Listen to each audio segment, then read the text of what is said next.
में हम आप सभी को भेजते हैं और वही कर्मों के आधार पर हम सभी को वापस बुलाते हैं। अरे जैसा बीज हम अपने जीवन में बोएंगे वैसा फल हम पाएंगे। जो पेड़ लगाएंगे उसी का फल तो हम पाएंगे। अब लगा दिया आम का पेड़, लाल सा है, अमरूद उगेगा इसमें? अमरूद हो सकता है? जी अमरूद हो सकता है? नहीं। जैसे कर्म करेंगे वैसा फल हम जीवन में पाएंगे, ये उद्देश्य है। ठीक उसी प्रकार मनुष्य जीवन का कर्तव्य है कि अच्छे कर्म को करना। आज वही देखिए, जैसे ही वेदव्यास जी महाराज की धर्मपत्नी के गर्भ से वह सुखदेव जी का प्राकट्य हुआ, वह सुखदेव वन को चले गए। क्यों? क्योंकि माया न जकड़ ले। और जैसे ही वन पहुंचे, वन में पहुंचने के पश्चात वेदव्यास जी महाराज जोर जोर से अपने पुत्र को पुकारने लगे। अरे बेटा बेटा कहते हुए आज वह बेटे ने एक बात नहीं सुनी। 12 साल तक वेदव्यास जी महाराज ने प्रतीक्षा की कि मेरे घर में संतान होगी, और जैसे ही संतान हुई वह संतान वन की ओर चले गई। अरे वन जाने के पश्चात आंखों से अश्रुपात करने लगे, ना जाने मेरा पुत्र आएगा कि नहीं आएगा है। आज वेदव्यास जी महाराज ने भागवत के श्लोकों को गुनगुनाना प्रारंभ किया। ये भागवत की ऐसी महिमा, जैसे ही भागवत के श्लोकों को गुनगुनाया, नारायणं नमस्कृत्य नरं चैव नरोत्तमं देवीं सरस्वती व्यासं ततो जयमुदीरये। अरे यह भागवत के श्लोकों को गुनगुनाया। ये भागवत के श्लोकों की आवाज जब वन तक गई, जंगल तक पहुंची, वहां सुखदेव जी के कानों में यह आवाज पहुंची। अरे सुखदेव जी के कानों में पहुंची तो आज सुखदेव जी से रहा नहीं गया, और सुखदेव जी जहां से आवाज आ रही थी वहां निकट चले आ रहे थे। आज जैसे ही श्लोकों को गुनगुना रहे थे, वह खोया हुआ पुत्र, घर से गया हुआ पुत्र भी यह भागवत की महिमा को सुन करके, यह भागवत के श्लोकों से आज वह वापस आ गया। प्रेम से बोलिए राधे राधे। आज जैसे ही वह सुखदेव जी अपने पिता के पास पहुंचे और पिता से कहा, पिताजी यह भागवत रूपी फल बहुत सुंदर है, बहुत मीठा है। क्यों? इसमें सुखदेव जी की चोंच लगी हुई है।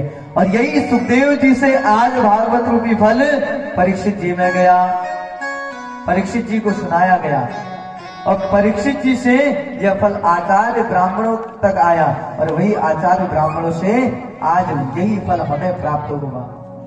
ये कोई मनमुखी फल नहीं, किसी का बनाया हुआ नहीं है, ये भगवान के मुख से कहा हुआ फल है।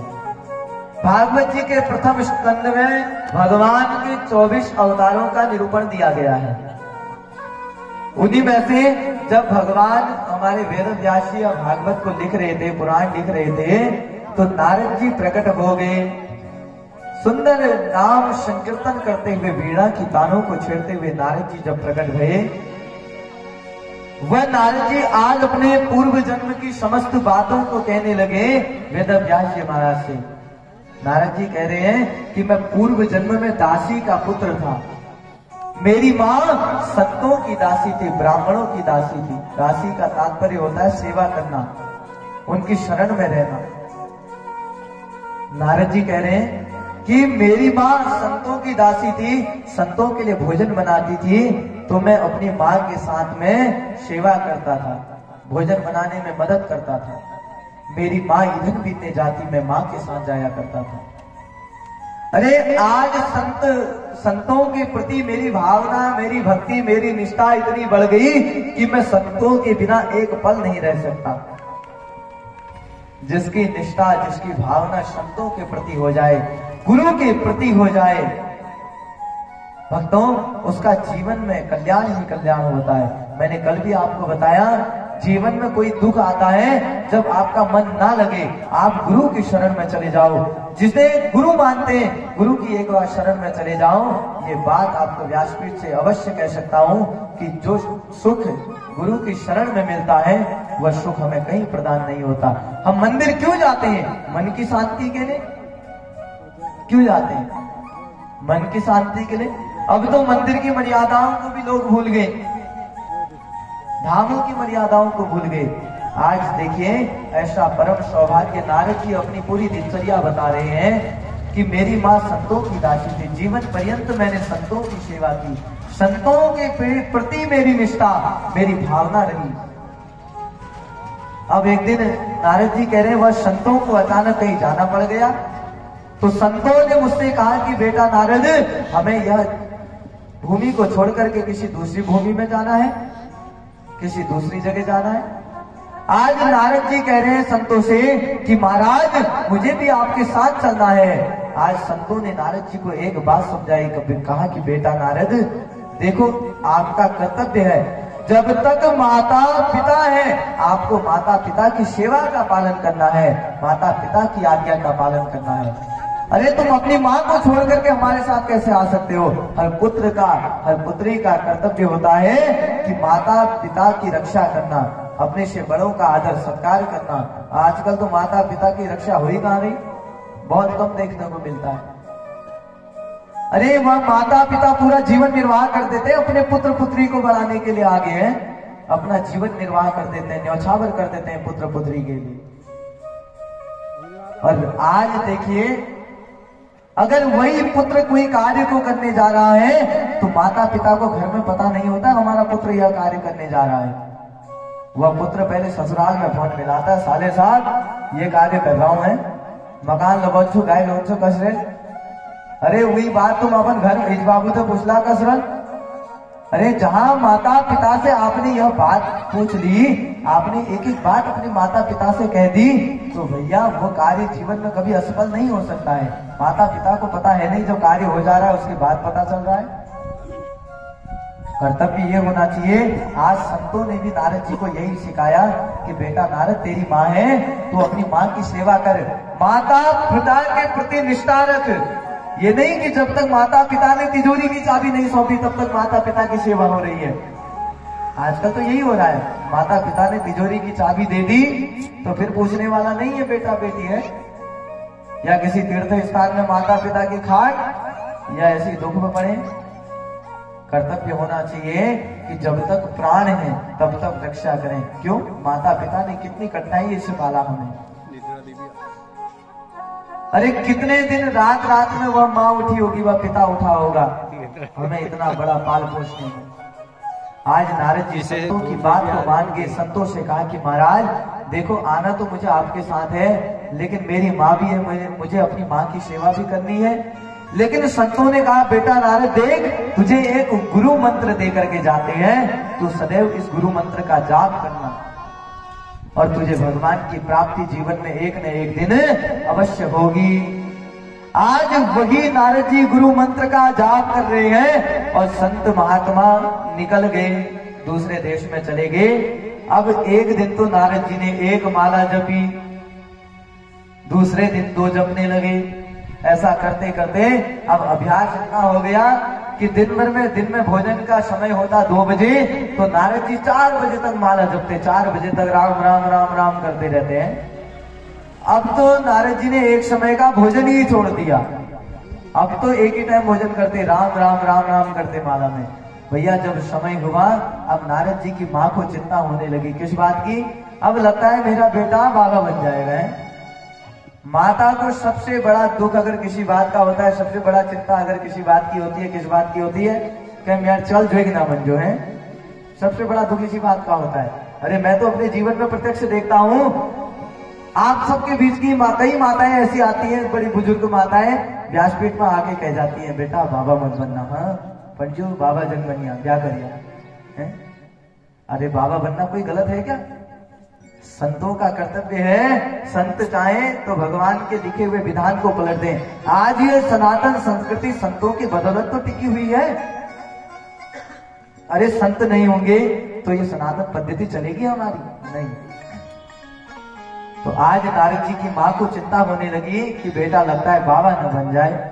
अब समय हुआ, अब नारद जी की माँ कहने लगी बेटा नारद तेरा विवाह करा देती हूँ, विवाह करा देती हूँ। नारद जी को चिंता होने लगी, लगता है माँ मेरे पैर बांध के रहेगी। अब है तो ठीक उसी प्रकार जैसे ही भक्तों कुछ दिन व्यतीत हुए, कुछ दिन बाद नारद जी की माँ जब एक गाय पाली थी, गोदोहन काल के समय, संध्या के समय में गौशाला गई, गाय का दूध निकाल करके जैसे ही बाहर की ओर लौट करके आ रही थी, एक सांप आया हुआ था। सांप के ऊपर नारद जी की माँ का पैर पड़ गया। अरे वह सर्प ने नारद जी की माँ को डस लिया और नारद जी की माँ की मृत्यु हो गई। प्रेम से बोलिए राधे राधे। जैसे ही नारद जी की माँ की मृत्यु हुई, अड़ोस पड़ोसियों ने देखा कि नारद जी की माँ तो मर गई है। अब नारद को बताया जाए, नारद जी तो जंगल गए थे भजन पूजन करने, एकांत में बैठे थे। अब नारद जी को पता चला कि मेरी माँ का देहांत तो हो गया। भैया आंखों से अश्रुपात करते हुए नारद जी दौड़े दौड़े आ रहे हैं। जैसे ही घर पहुंचे, घर पहुंचने के पश्चात माँ का अंतिम संस्कार करने के लिए शमशान ले गए और माँ का अंतिम संस्कार किया और लौट करके कभी जीवन पर्यंत वह नारद जी घर वापस नहीं आए। प्रेम से बोले राधे। अरे जब घर नहीं आए, सीधे जिस रास्ते संत महात्मा गए थे उसी रास्ते निकल गए। आगे जाने के पश्चात जब बहुत थक गए, खूब पूजन किया, मन में स्मरण आया, लगता है संत महात्मा झूठ बोलते हैं कि भजन करने से भगवान की प्राप्ति होती है। बोले इतना भजन मैंने कर लिया, भगवान है तो है कहाँ, अभी तक दर्शन नहीं दिया भगवान ने। बोले आज के बाद भजन पूजन करना सब कुछ छोड़ दूंगा। बोले आज के बाद मैं भजन करूंगा ही नहीं। अब बहुत गर्मी हो रही थी, वृक्ष की छांव में बैठे, उसी वृक्ष के समीप में एक कुआं था। कुएं में जल था, स्नान करने चले गए। स्नान करके लौटे तो मन में विचार आया, आज एक बार और कर लेता हूँ, भजन थोड़ा है। अब जैसे ही भजन पूजन करने लगे, तुरंत नारद जी ने आंख बंद की, भजन कर रहे थे, ध्यान लगा रहे थे, तुरंत एक सुंदर छवि नारद जी के समक्ष प्रकट हो गई। बोल कृष्ण कन्हैया। अरे मोर मुकुट धारण किए हुए, कानों में कुंडल धारण किए हुए आज हमारे गोविंद प्रभु आराध्य नारद जी के सम्मुख प्रकट हो गए। बोल कृष्ण कन्हैया। नारद जी ने आंख खोली, आंख खोलकर देखा कि ये छवि है तो है कहाँ, वो छवि गायब। नारद जी को लगता है मुझे सपना आ गया था। दोबारा फिर ध्यान लगाया, फिर वही छवि दिख गई। फिर आंख खोली, फिर गायब। तीसरी बार फिर ध्यान लगाया, तीसरी बार में वह छवि फिर गायब। नारद जी ने कहा कि लगता है मुझे सपना आ गया। तुरंत आकाशवाणी हो गई कि बेटा नारद, अभी परिपक्व संत तुम नहीं बने हो, तुम खूब भजन करो, पूजन करो, अगले जन्म में स्वयं मानस पुत्र बन करके प्रकट होगे। बोल भगवान नर नारायण भगवान की जय हो। अरे वही नारद जी आज स्वयं मानस पुत्र बन करके प्रकट हो गए। क्यों? प्रभु की कृपा से। भजन करते रहे, पूजन करते रहे, आज स्वयं मानस पुत्र बन करके जब प्रकट हुए तो वेद व्यास जी महाराज को अपनी पूरी बात बता रहे हैं। इसीलिए रामचरितमानस में लिखा क्या, बड़े भाग मानुष तन पावा, बड़े भाग मानुष तन पावा, सुर दुर्लभ सब ग्रह गावा, सुर दुर्लभ सब ग्रह गावा, साधन धाम मोक्ष करि द्वारा, साधन धाम मोक्ष करि द्वारा, पाई न देगी परलोक सवारा, पाई न देगी परलोक सवारा। प्रेम से बोलिए राधे राधे। रामचरितमानस में लिखा, बड़े भाग मानुष तन पावा, ये बड़े भाग्य से मनुष्य शरीर मिलता है। अरे ये मनुष्य शरीर का सौभाग्य सबसे बड़ा ये है कि अपना यह लोक और परलोक दोनों संवार सकता है। ये कोई भी जीव जंतुओं को सौभाग्य नहीं है कि अपनी यह योनि भी सुधार ले, दूसरी योनि भी सुधार ले। यह केवल अगर अधिकार प्राप्त है तो मनुष्य को प्राप्त है कि अपना यह लोक और परलोक संवार सकता है। पाई न जेहि परलोक सवारा, इस मनुष्य योनि में आके अपने परलोक को भी आप संवार सकते हो। अरे उसी समय वह नारद जी ने पूरी बात बताई कि भैया मैं ऐसा ऐसा था, मैं संतों का दासी था, दास था। तो इसलिए जैसी संगत जीवन पर्यंत हम अपने बच्चों को देंगे, अपने आप को जैसे रंग में डालेंगे वैसे हम बनेंगे। अब बच्चा हमारा जुआरी के संग जाएगा, कोई नशेड़ी के संग जाएगा, एक दिन तो मन में विचार आएगा भैया कि मुझे नशा नहीं करना चाहिए, घर जाकर माता पिता मारेंगे कहीं पता लग गया। दूसरे दिन फिर नशेड़ी के पास चला गया, दूसरे दिन फिर विचार आएगा अगर माता पिता ने आज भी पकड़ लिया तो आज भी पीटेंगे, बोले मुझे नहीं करना नशा। लेकिन भक्तों जब 4-5 दिन 8-10 दिन जाएगा तो एक बार मन में जरूर आएगा भैया ये तो रोज पीता है बीड़ी, आज मैं भी पी करके देखूं कैसी होती है, और एक दिन नशेड़ी बन जाता है। इसलिए जैसे रंग में आप ढलोगे, जैसे रंग में आप अपने बच्चों को ले जाओगे ढलाओगे वैसे बनेंगे। हमारे पहाड़ में बोली जब संगत वैसे रंगत है, जब संगत हुए वैसी रंगत हुए। तो इसलिए बढ़िया संगत करनी चाहिए। आज वही आप अपने परलोक को संवार सकते हैं। भागवत जी की बड़ी सुंदर स्तुति की, भागवत जी की बड़ी सुंदर महिमा गाई वह नारद जी ने। वह नारद जी वेद व्यास जी महाराज से कह रहे हैं कि भागवत कोई साधारण नहीं, ये भागवत कैसा है, पराशर्य महाभागवत भगवत कच्चिदात्मना परिपुष्यति शारीर आत्मा मानस एव ही। ये भागवत हमें तार सकती है, ये भागवत तारती है, ये भागवत बड़े से बड़े प्रेतात्मा को तारती है। ये भागवत ने धुंधकारी जैसे प्रेत को तार दिया, ये भागवत ने परीक्षित जी को तार दिया। कैसे? एक दिन परीक्षित जी शिकार खेलने के लिए जब जंगल में गए, जंगल में जाते रहे। आज परीक्षित जी ने देखा शिकार तो कहीं मिला नहीं, धनुष बाण लेकर के आगे की ओर बढ़ रहे थे, शिकार कहीं मिला नहीं। जाते जाते भक्तों आगे जाकर के एक बड़ी दुर्दशा देखी। वो दुर्दशा क्या? आगे रास्ते में देखा कि एक गौमाता रो रही है, गौमाता अश्रुपात कर रही है, आंखों से आंसू बहा रही है।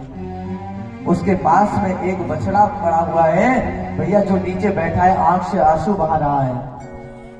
आज परीक्षित जी ने पूछा, हे गौ माता आप क्यों रो रही हैं? अरे आप जगत माता हैं, आपके शरीर में 33 करोड़ देवी देवता वास करते हैं। गौ माता ने कहा महाराज क्या बताऊं, ये जो कलयुग है ना, कलयुग ये मेरे पीछे पड़ा हुआ है, अरे मुझे मार रहा है। ये कलयुग में देखो मेरी दुर्दशा कैसी हो रही है। एक समय था भक्तों गौ माता घर घर में हुआ करती थी, आज देखो ऐसी स्थिति हो गई गौ माता दूर दूर तक देखने को नहीं मिलती, सब रोडों में दिखती है, किसी के घर में नहीं दिखती। अरे बिना गौ माता के हम जीवन निर्वाह कर सकते हैं क्या? गौ माता मनुष्य जीवन में कितनी मूल्यवान है। आप देखो ये मनुष्य शरीर किसी काम का नहीं, और गौ माता के शरीर को देखो, गौ माता का मलमूत्र भी हमारे उपयोग में आता है। गौ माता के मूत्र को हम पीते हैं, पंचगव्य बनता है गौ माता के मलमूत्र से, हम पवित्र होते हैं। वही गौ माता के दूध दही से हम पंचामृत बनाते हैं, पवित्र होते हैं, पंचामृत पान करते हैं। और आज वही गौ माता की ऐसी स्थिति हो गई है कि सड़कों पर घूम रही है। अरे कुछ विधर्मी हमारी गौ माताओं को काट रहे हैं, गौ माताओं को नुकसान पहुंचा रहे हैं। अभी हमने परसों देखा आरटीओ ऑफिस पर एक गौ माता के एक नंदी बैल के पीठ के ऊपर तेजाब डाला हुआ था, पूरी पीठ जली हुई थी, हड्डियां तक दिख रही थी उसके अंदर की है। ऐसी दुर्दशा ये कली काल में। अरे बिना गौ माता के जीवन निर्वाह नहीं कर सकते। उसका मलमूत्र हमारे उपयोग का, उसका सब कुछ हमारे उपयोग का, दूध हमारे उपयोग का। अरे मर जाए तो बिना गौ माता के तर सकते हैं क्या जीवन में? कभी नहीं। मर जाएंगे तो बैतरणी पार भी हमें गौ माता ही कराती है कि नहीं? अरे वह गौ माता के आंख के आंसू को देखो, आपके द्वार पर गौ माता आ जाए, अरे मनुष्यों से प्रेम करके देखो और वह गौ माता से एक बार प्रेम करके देखना। आपके द्वार पर एक दिन गौ माता आएगी, एक दिन एक गिलास भोजन करा के देखना, एक रोटी देना उसे, और दूसरे दिन उसी समय में फिर आ जाएगी, तीसरे दिन उसी समय में फिर आ जाएगी और आपसे इतना लाड प्यार करेगी, एक दिन नहीं छोड़ेगी आपके दरवाजे पर आना। अरे किसी स्थान पर गौ माता अभी आए, आपके द्वार पर आए, आपके पास एक ग्रास देने को नहीं है, जल पिला दो। वैसे तो हमारी संस्कृति में नियम होना चाहिए, भोजन करने से पहले गौग्रास निकालना चाहिए। कौन कौन निकालता है आप में से गौग्रास नित्य प्रतिदिन? बहुत सी माताएं, प्रेम से बोलिए राधे राधे। जो माताएं निकालती है, एक बार जोरदार तालियां उनके लिए बजाएंगे आप सभी लोग। ये सौभाग्य है कि प्रथम ग्रास हम गौमाता को प्रदान करते हैं। वह गौमाता जिनके शरीर में 33 करोड़ देवी देवता निवास करते हैं। आज परीक्षित जी ने देखा कि यह गौमाता विलाप कर रही है, रो रही है, रहा नहीं गया। अरे कलयुग के पास चले गए, क्रोध भरे नयनों में। आज मन में